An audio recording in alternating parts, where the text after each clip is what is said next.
with that load, competition maximizer achiever, what's that like? It keeps me going. I feel alive. Like, I don't know, like spiritually, it makes me feel like an alignment. When I talk about alignment, I'm clear about my purpose. My competition, my maximizer, my achiever are working towards that purpose.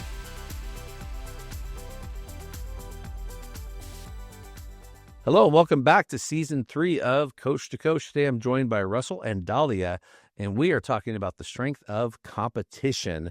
And I almost feel like there should be some background walk-up music for this one because competition has such a big reputation. We all understand what the word means, but we're going to unpack it today, and I have the right two guests to do that. So Dahlia, I will come to you first, as I have done with all the guests this season. What are your top 5 strengths? It's competition. Number 1. Awesome. I love to win. I just love to win. Maximizer, achiever, learner, and focus. Good. Thank you. And where are you coming to us from today? Where's your recording studio? My recording studio is in the Pocono Mountains. You know, the Poconos? People come here to the Camelback Mountain and the Kalahari Resort to ski during the winter. But spring it's beautiful here. Lovely. And that's Pennsylvania, correct? Yes. Yes. Is it on the border or is it deep inside of Pennsylvania? Not at the border. Not the border. Okay. So you're in Pennsylvania. Cool. Dahlia, thank you. Russell, where are you coming to us from today? Yeah, so it's Dahlia. This is not a part of this at all, but my wife and I did our honeymoon at the Poconos almost 20 years ago. Wow. I'm from Brooklyn. I'm in the Maryland area. When you said it, I was like, yeah, the Poconos up the street. So that's cool. Yeah, but I'm in the Maryland area. They call it the DMV. I'm in Maryland though. But District of Columbia and Virginia are right around the corner. Very cool. And your top 5 strengths? So competition, the best one, number 1. Then achiever. You both win. Both win. Number 1. 100%.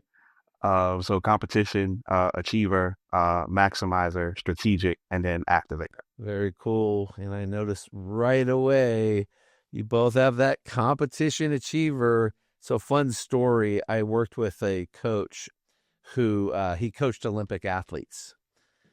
And he said whenever he would find competition achiever in whatever combination it showed up in the top 3, his research would show him that would be the difference in some cases between being a top 3 podium finisher or not. Just the ability to have those two connected because of it's almost when you find one, you'll find the other, because that drive of competition with the motor of achiever, keeping it moving. So right away, I got to ask you both, and I'll come to you right back to you, Russell, on this one. So competition 1, achiever 2. What's it like being you with those 2 drivers right at the top? So for me, it's wonderful now. But I think it took me a minute. So I took so I work at a church. I do a lot of faith-based work. So some of my clients are lead pastors. I'm working through executive ministers now, and some youth people. But I took it in 2016, and I did not know the depth of it. So I just had the competition. I just had the achiever. I just had the I want to win, and that was it. I didn't realize the nuances to it that actually make me, I think, a great team player because I know how to use them both. But for me, what it's like being me on a team, I think I'm always trying to figure out the best way for the team to win, because I know selfishly that if the team wins, I win too. I could spend a lot of time on this one because I was recently asked, is competition a detriment to a team or a superpower to a team? And my answer was immediately superpower, 100%, unequivocally, because even if the competitor isn't fully mature, that strength makes everybody better because it pushes to, it has one, we will win. And if I got to will all of us to win, we will win. That's how this is going to go. So it picks it. I mean, get on my back, people. We're going to go, we're going to win this thing. And so, though, yeah, there's room to grow, develop, and we've all seen bad examples of competitors throughout athletics that, can make it about themselves. But by and large, would you agree, Russell? I mean, this strength I has agree. huge upside for teams. Yeah, I agree. And when I learned that, because early on I saw competition as just Russell winning. But when the team grows and the stakes grow, you understand that you can win, but if the team doesn't win, you really don't because you have nobody to celebrate it with. Because the majority, I would say 100% of what matters in life cannot be done by yourself. It really is done better with team, with family, with people around you. And that's it. So for me, it's the driving force. So I'm the guy though that because I have competition, I have achiever, and I have maximizer. And then I have activator holding it up and then strategic. So I think I'm right all the time. So it's all of the things. But I'm the guy that's not gonna let us stop because I know we can do it and people appreciate it once we get to the end point. It's like, yeah, well, Russ is not gonna let us stop. I'm not because why should we? It makes you resilient, right? 100%. I got to say, we're coming back to I'm right all the time. I'm coming back to that statement. Oh, it's 100%. I'm coming back to that one.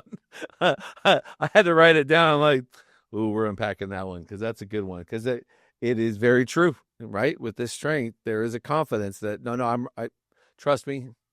Trust me, I've looked. I validated, I fact checked. Trust me, I'm right. You'll see. One day we'll get there. All right. Well, thank you, Russell. Dahlia, please tell us about competition with Achiever. But before we got on air, you told us a little story about when you first saw this. And I said, we got to tell that. We got to tell just how you felt when this showed up number one.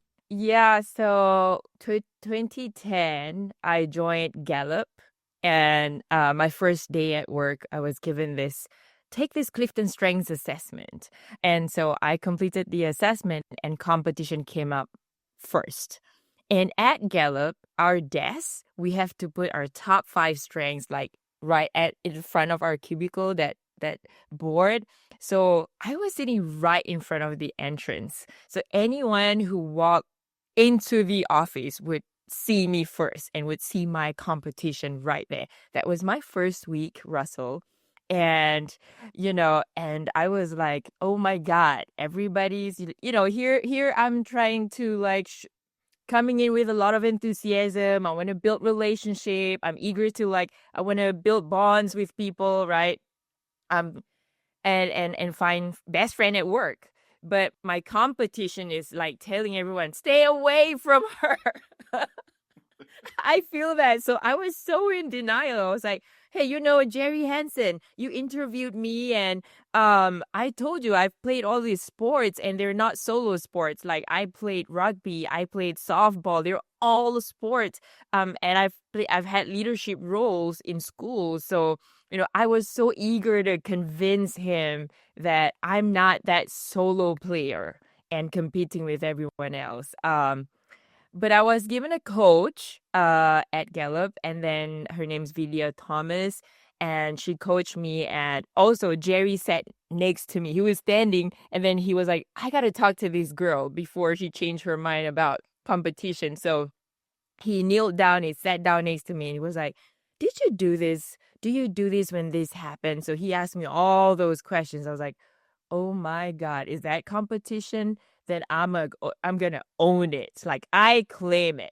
I'm gonna own this competition. And after that, I've just used my competition all my life now. That's great. That's great. You also have Achiever with yours, so you have the motor, and I'm curious. Maximizer, like Rusty. Yeah, we have 3. We have I the know. 3. I heard you both. I was like, oh, we could just unpack same top 3, just slightly different order for both of you. Couldn't have picked a better set because these are very common to find. The Maximizer, Competition, Achiever, those sets come through quite a bit. So Dahlia, with that load, Competition, Maximizer, Achiever, what's that like? Day to day. And as I said to Russell, what's that like being you with that drive, that motor behind that drive to win? For me, it keeps me going. I feel alive. I don't know, spiritually, it makes me feel like an alignment. So, but of course, when I talk about alignment, is I'm clear about my purpose. So I have a very clear purpose. And so my competition, my maximizer, my achiever are working towards that purpose. So when I can achieve, on the path of that purpose, then I just feel alive, just alive. And I do this thing, this exercise to identify my ikigai. What's my ikigai? And to have that, I feel I can do a lot more. Good. With the achiever, when you achieve something and you win, you want to do more.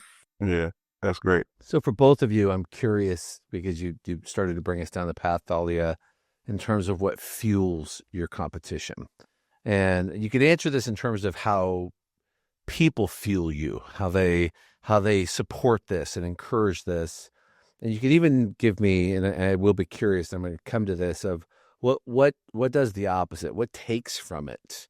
And so if you just sit in the realm of whether it's team members, people in your life, whether they're part of your family or your close-knit friends, how do they fuel that? How do they help get the most of this competition? What things do they say? How do they encourage you? Either one of you can start down that path for me. Dahlia, you want to go first? You go ahead, Russell. Okay. So I know for me, to be quite honest, I hate that term like a lot, but to be quite honest, I appreciate my competition, but I really use it in team dynamics, right? So I really use it with my achiever, with my maximizer. And so what fuels me is being able to honestly, with those three, to solve problems. And then of course, strategic, the always being right part, which is I'm not always right. Like I know I'm wrong.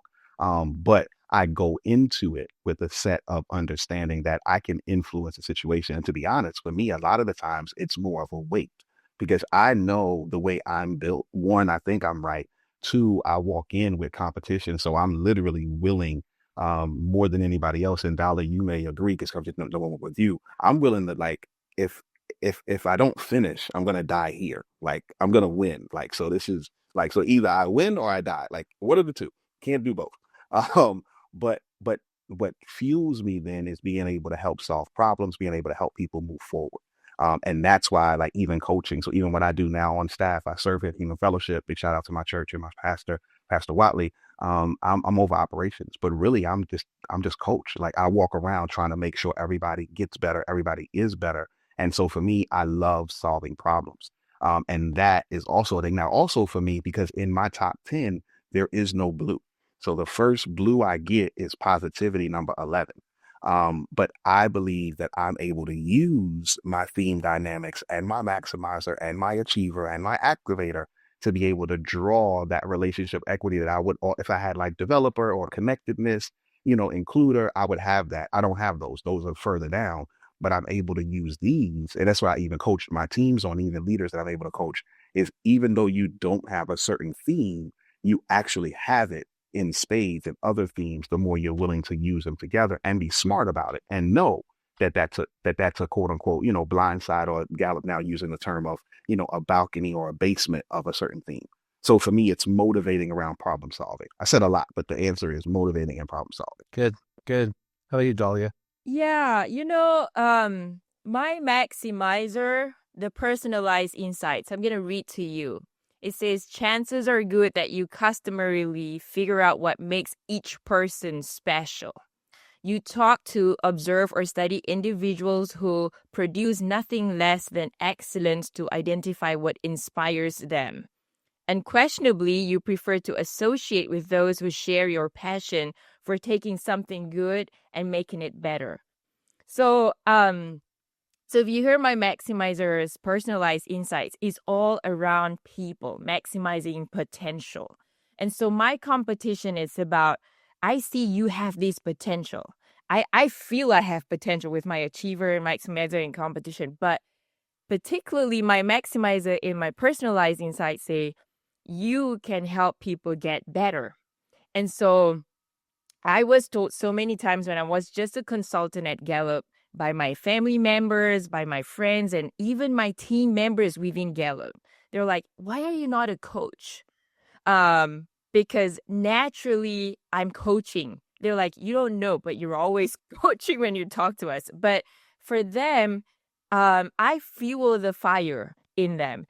Some people have imposter syndrome and they're like, I don't think I can do it. I don't think I can do it. And my maximizer is already looking at that potential and say, you can do it. And so my competition goes with my maximizer and say, I see your potential. I'm going to get you unstuck from this mentality and I'm going to show you how you win. And so my competition help people achieve their competition, their best, them at their best, because competition is you at your best. But at the same time, sometimes it can be intimidating to some people. I think Russell, Brandon, you've experienced that yourself where you go like, go, go, go, you can do it. Why are you not doing it? And then there's also a part where you've gone on this journey with this person you coach or even your family members, and they still prefer to be there. Even though you've shown the path, you walked with them, you held their hands, and say, this is the way to go. I'm in your corner. I do Muay Thai boxing, Russell. So, I'm that coach in the corner of Muhammad Ali saying, go, go, go. And then, but this person still want to stay stuck, right? Then they're going to hate me because then it starts, the dynamic starts to go like, okay, I don't believe in myself, but you think too highly and this is not matching.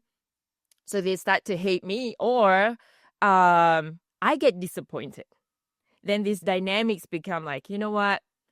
And there's a part of me like, I just want to give up on you because I'm trying to help you, but you don't want to help yourself. So it's always that kind of dynamics in relationship with people. But my family, my parents, because I'm also the first child. So my parents already set the standards very high and I naturally born with my competition. So my parents have always, feed me how to excel in my life, but aligning with my purpose. So that's how my competition and my maximizer play out. What if the people you coach could navigate their total health and performance with the same ease as using Google Maps? Our friends at Wellbeing at Work help organizations turn fragmented programs and frustrated employees into thriving, high-performing teams. Wellbeing at Work acts as a GPS to enable total health and peak performance, pinpointing where your people are now, where they want to go, and the best path to get there. With Wellbeing at Work, coaches become credentialed navigators with personalized insights, proven tools, and human-centered support. If you're a coach committed to performance and care, Wellbeing at Work is your path forward. Navigating at scale from burnout to breakthrough is now possible. Visit podcast.34strong.com to find a better way forward to empower a healthier, more energized workforce. Again, that's podcast.34strong.com, Wellbeing at Work. That's great. I think, what's interesting you said about the competition, I think, and I know it's across the board. So you do Muay Thai. I picked up probably a year ago, picked back up a form of jiu-jitsu called VSK jiu-jitsu. Because as a competition person, as an achiever person, I needed another area to challenge myself. So like I'm a runner, I cycle, I swim. But I wanted to pick up this other piece. I just left the gym earlier this morning, and then came in to do meetings, and now I got this, and I got meetings after this. But I think that also picks up, in having competition and even achiever kind of high up, that you consistently, it's not just one area that you want to excel in, but it's across the board in life that you want to excel in. Which again, I think makes us number one. I do jiu-jitsu too. I train jiu-jitsu too, Russell. Nice. So I think because in jiu-jitsu, it's not always about you winning. It's not about you taking down people and attacking people, and then you feel that ego thing. But competition is when you do jiu-jitsu, something like jiu-jitsu, you get the challenge, and you know that you're getting stretched.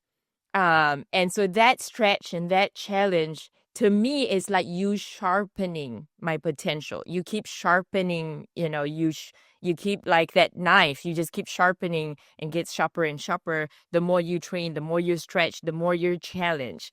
So I do the same. I train jiu-jitsu. I get, KO all the time in MMA, but I don't always win. But that's the thing that makes me want to do more.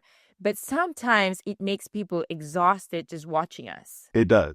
It does. It does. I do Because they have to go like, refrain "Do you know how to rest? Do that you part. with your achiever like, do you know how to just take a break?"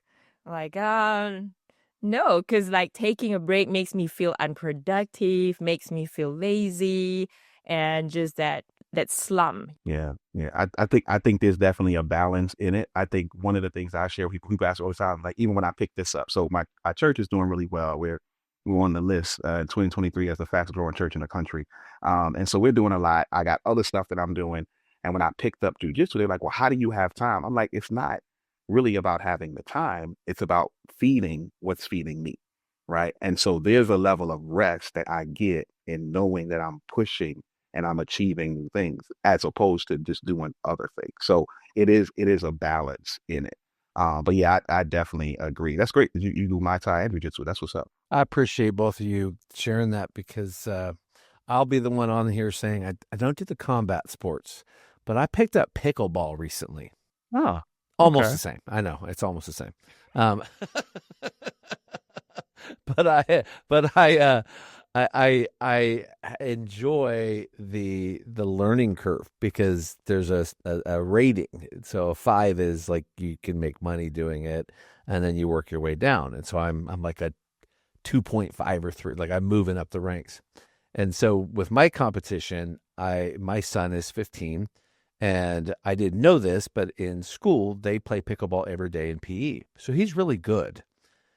And he's in amazing shape. So I'm 50, he's 15, and I decided, well, if I could beat this kid who plays every day and he's super athletic, he's a ball player, pick a ball, he plays it, you know, could outrun me in a heartbeat. I mean, just all of that energy at that age, right? And so my big stake for myself was if I can beat Daniel, then I can go play other people. And so we've had a back and forth lately. I can win now. I can actually get a game here or there, but now I have to tell the difference when he's playing. You guys know this with a competitor, right? When they're playing for real and when they're kind of not playing for real because they're kind of going easy on you, and those wins are like that doesn't feel good at all. At all, Like no. like you, I need your best against my best because then I'll know that I actually won, right? And so but I think you both are right. You're nailing it. I'm a 10 competition, but it absolutely fuels me to have something else that I'm aiming to win. Business does that for sure. Business has done that. I've also, Russell, served in the ministry, and that, for 10 years, working in youth and working with young adults very much served a huge part of that drive and determination and wanting to show out excellent, right? Hey, if we're doing this, we're going to show out and be really hospitable, really good at how we welcome people, really good at our programs and making people feel, they don't have to guess the growth path because it's right there. They know exactly how to connect in and feel part of community, right? And so I can definitely feel with both of you. Dahlia is, because she's a member of our team, what I love most with Dahlia is when somebody doubts her. That's my favorite. I watched that recently. I watched that recently on a thread exchange. Somebody felt like they needed to handle something for her, and I remember stepping back from it and going, "Oh, this is going to be fun." And Dahlia saying, "Oh, well, let me show you how I would handle that." And so for my experience with Dahlia watching that competition, I've always watched it through the filter of it makes everyone better. It makes everyone better around because in her mind, she's not going to let us fail. Would that be accurate, Dahlia? Yeah, I like to say, I've said this to you before, Brandon, and to Ryan and the team, as well as to Julie. I said, I'm here to win for the team. So I always think of myself as the Lewis Hamilton because I've played that role in teams in my career, throughout my career, before coming to 34 Strong. So it comes naturally like, okay, not the leadership, not that I want to win, but I see myself in that role because the competition is infectious. When the team know that we can win and we keep winning, like I always see myself like Lewis Hamilton and the podium, like, we're always top 3 or we're always top 5. We never go down from there. So for me, it's give me the best car and I'll race for the team. I train myself. I train hard, but also with the team, give me the best car and I'll race for you. So those moments you observe, Brandon, those are like my grappling moments. Yeah. But at the end, it's us. Like, then I show the team, like, I have this vision for how we can win. So yeah, ruffle some feathers, but I'm comfortable with that. I'm glad you said that because I think competition is comfortable with ruffling feathers. It is comfortable with it. Sometimes to get where we're going, we need friction. Yeah. Sometimes we have to have some conflict. We gotta go through challenges together because great teams don't arrive that way. They don't show up with that synergy. It's forged in fire. It's forged in, and honestly, and this is a question I have to ask all of us today, but would love to hear both of you. Teams forged through loss, right? Through hardship, through not succeeding. And you both are describing some of the individual things you do and then some of the team parts. But what have you learned now that you're both experts in this? What have you learned about your own resilience, your own bounce back, and how that connects to competition and how it connects to your other strengths of just your way of coming back from defeats when inevitably they happen in life? Well, you all, you mentioned faith, Russell. So one thing for sure, resilience, I have to say first is the faith, to bounce back. For me, it's the faith. And then, the spiritual strength. You could, to bounce back from anything, you need that spiritual strength. And you train that in martial arts. I've done martial arts, and I say, wow, this builds my resilience, my spiritual strength. And it shapes your character too in this martial arts. But yeah, so for me, it's first that, and then it's not about winning anymore. It's about believing the competition, the maximize the achiever, is believing we always have that belief we have the potential. And so with the spiritual strength and faith and that belief, you say, I'm going to rise from this. I'm going to find my way back out of this. And so that's how I have used it's not about winning in those moments where you have to get yourself out and up, it's really, I know I got this. And sometimes with competition, when you fail, it hits you so bad, like, so you cannot accept it sometimes. But because of that spiritual wisdom where you say, well, some things you don't have to always win, right? Or don't come out the way you envision. But if you keep the faith and you say, well, there's something else out of this, something I can learn from this. And usually when I get out of this, my competition, and when you talk about that learning curve, Brandon, the learning curve is so steep. So I come out of it stronger, smarter, I hope so, and wiser, So then I feel, yes, that's an accomplishment. Coaches and service-based business builders want to 10x your impact and income? Join the Strengthspreneur Mastermind, led by Brent O'Bannon, MCC, author of the Strengthspreneur 10x Workbook, and the world's first Gallup-certified strengths coach. This powerhouse group gives you personalized coaching, peer support, and proven tools to launch and scale your unique strengths. We meet 2 times a month. Come sharpen your strategy, boost confidence, and grow smarter, not harder. Visit podcast.34strong.com to thrive as a strengthspreneur. Again, visit podcast.34strong.com. Join Brent O'Bannon and thrive as a strengthspreneur. Yeah, I would agree and echo in certain parts. I think for me, using my competition, but also using my strategic and also using my activator, because I can start anything, or I feel like I can start anything.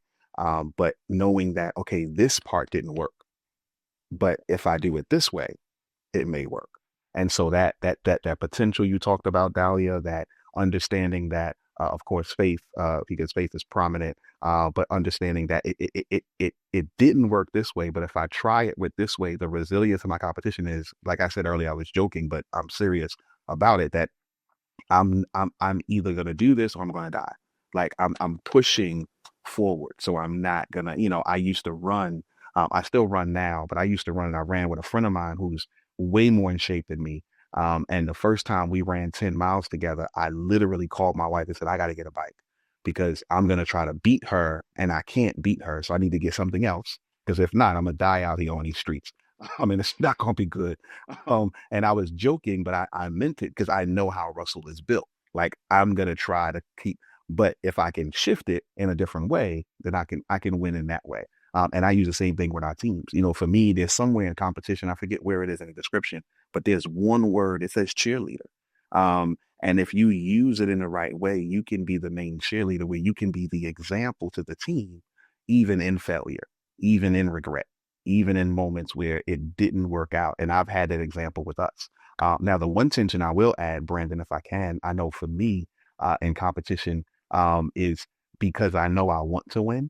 And for those who are listening, maybe who have competition first, one of the downsides is I sometimes won't even engage if I know I can't win. Right. So when you're doing a coaching thing and you're going through the Gallup thing and they have you, write this sentence with your dominant hand, then write it with your non-dominant, write your dominant. When we did that, I didn't even try. And I told Steven, who is the coach, I was like, yo, why am I gonna I'm gonna suck. So why would I even try it? But what I've learned even from that example, and I even coach, is sometimes in competition, to your point, Dahlia, which is very astute, is sometimes it's really not about winning, it's about what you can learn. So what am I forsaking learning because I know I'm not going to be number one? But I may learn something that will help me or help the team be number one in something else, or at least in the top three. So that's also, and I also, when I find someone who I coach with competition number one, I try to make sure I help them understand that part of it, because that's a more nuanced understanding of competition as well, because you can learn even in your loss. That's good. Russell, you said, I know how Russell is built. And you said Yes, that. 100%. And you made your choices, which way to go, what to do. That's your self-awareness. Yep. Mm-hmm. So Yeah. only with that self-awareness, you have the clarity about yourself and what you want to decide to do, the action you want to take. Then you have the confidence to pursue, even if it means you have to go for it yourself. Yeah. Yeah. And then you show people, see, you didn't believe in this, but Yeah. I show you, let me show you. Yeah. Yeah, so that's self-awareness. Really strong. Agreed. I'm going to ask you both to share a little bit of just the difference in your competition when we connect it to another one of your strengths. So slight difference here, but so Dahlia, you're competition learner, top 5, Russell competition strategic. And if you can, I want you to describe how those two connect in a way. Russell, you started to give us this when you were describing how strategic helps informs your decisions, gives you confidence that, hey, I'm seeing this right. I'm seeing the right path here. Help me understand how that supports competition, how those two work together. So for me, strategic, the basic thought of strategic is you think through all of the options. And you thought through all of the options, you've weighed all of the options. And so now pick the best one and your competition can drive it and move forward. Now, the tension is you thought through all of the, so what I lead, my senior pastor, he will maybe listen to this and watch it later. His number one is strategic. So I'm going to say what I've said to him and other people all around. When you have somebody that's strategic, you have to give them more context, because you can make the right decision, but it's only based off what you know. If there's something you do not know, it's a wrong decision. And then if you fuel that wrong decision with your competition, then you just made a bigger wrong decision. So I try to balance the two. And so the way for me, the two of them work is I try to make sure I ask every possible question from every possible teammate before I move forward. Because I know that when my strategic finds the right answer, hits my competition, it's a wrap. We're going this way. And because in my top 5, in my top 10, 5 of them are influencing. So I lead with influence. So for me, and I said it earlier, it's a weight for me because I used to think, oh, it's cool. Everybody will follow what I say. It's not really cool because if I'm going the wrong way, then I'm taking everybody the wrong way. And that's not fun as a leader. That's not fun. That's not cool. That's not great at all in the church world, in any world. For me, the two of those work in that way, if that makes sense. It does very much. Thank you. Dahlia, how about you with learner? And I'll preface yours with this.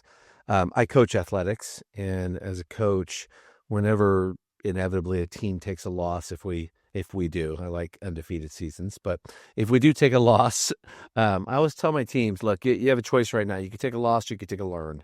And I'm huge on this is a chance for you to better. You could get better if you can learn from why this happened. Why is the scoreboard that way?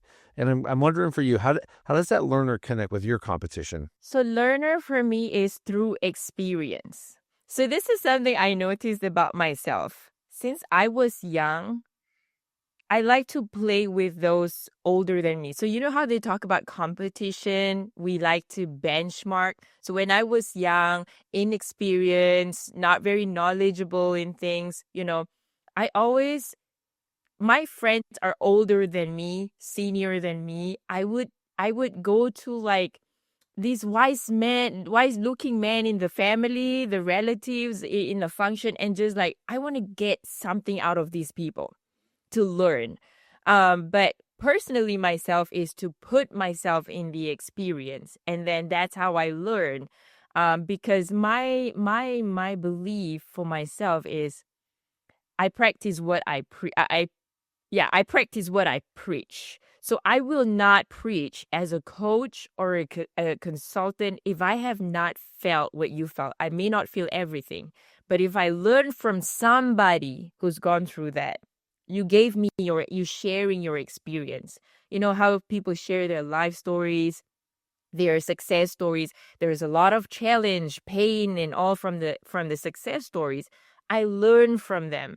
And then from what I put myself into, I learn from them. So learner is not me reading the textbooks and all the self-help books. My learner is really from the experience. So I love to acquire knowledge. So I do a lot of research. My background is in mathematics and economics, so I love doing a lot of research. So I do a lot of research. I talk to a lot of scholars. I learn from them, and just connecting with people. Like I can take all their stories and turn it into a gemstone and say, here's what everyone have achieved, but they've gone through a lot of challenges in their lives, and take that to everyone, like passing the torch. Here you go. The life lessons in there. So that's how I use my learner in coaching. And also, that's why I said earlier, getting out of my challenges with resilience and the spiritual strength makes me wiser, because the learning from experience and from people, it feeds into your, it makes you mature, right? You mature, you learn, and also it keeps your ego in check. So my learner is really that, me to experience it and share my personal experience, to say, hey, you're not going to remain here. We're going to help you together. And let me share with you what I've gone through personally. And you see where I'm at right now. It's not, I'm not born with this, I work for it. So that's how I use my learner with my competition. Awesome. Thank you both. Our listeners, I want you to take a moment and evaluate your own strength. If you have this gift of competition, and today you've learned something about that you want to grow in or share, please do comment. We'll post this on LinkedIn, YouTube, and in a moment, I'm going to ask Russell and Dahlia to tell us where you can find them if you have more questions for them. And if this is something you'd like to pass on to someone with competition, please do share. You can send this on to anyone that might develop. You've heard a lot of rich content today on this particular strength. I personally think this one can often be misunderstood. And I think today we've had some really good depth and definition for it. Russell, for the benefit of our listeners, can you tell them where they might find you or how to connect with you, and any way that you may want to get to know them? Yeah, no, that's awesome. Thank you again, Brandon, for having me on. This is really cool. My handles online everywhere is Ministry Pivot. Ministry Pivot on IG. Website is ministrypivot.com. I told you I do a lot of work in the faith-based world, so my actual handles for my personal self is Rev Russ, REVRUSS on IG, and then Pastor Russ on Facebook. And so all of those are ways in which you can get me and we can plug in and continue to talk. Thank you. Dahlia? Yes, so you can find me on LinkedIn, first name Dahlia Sutrisno, as you can see on the screen. And also first name _ Sutrisno, last name at 34strong.com. Awesome. And Dahlia has been one of our top, most amazing leaders in a lot of our work. She's taken on one of our biggest new projects and just crushing it. So I get to speak a little more personal about you, Dahlia. Thank you for your amazing effort. And for our friends out there listening, hopefully today did add a lot of benefit. You'll get to hear a word from our sponsor in a moment. As always, thank you for joining us on Coach to Coach. Russell and Dahlia, thank you both again for coming on. And for everyone, we'll see you next time, next week. Take care. That's a wrap on this episode of Coach to Coach. If you've enjoyed today's conversation, be sure to subscribe so you never miss an episode. And if you're a strengths coach looking to dive deeper, join the Coach Strong community. It's where coaches like you come together to share insights, support one another, and discover partnership opportunities. Be part of the conversations that are elevating our industry. Email community@34strong.com to join today. Thanks for tuning in, and we'll see you next week on Coach to Coach. Stay strong.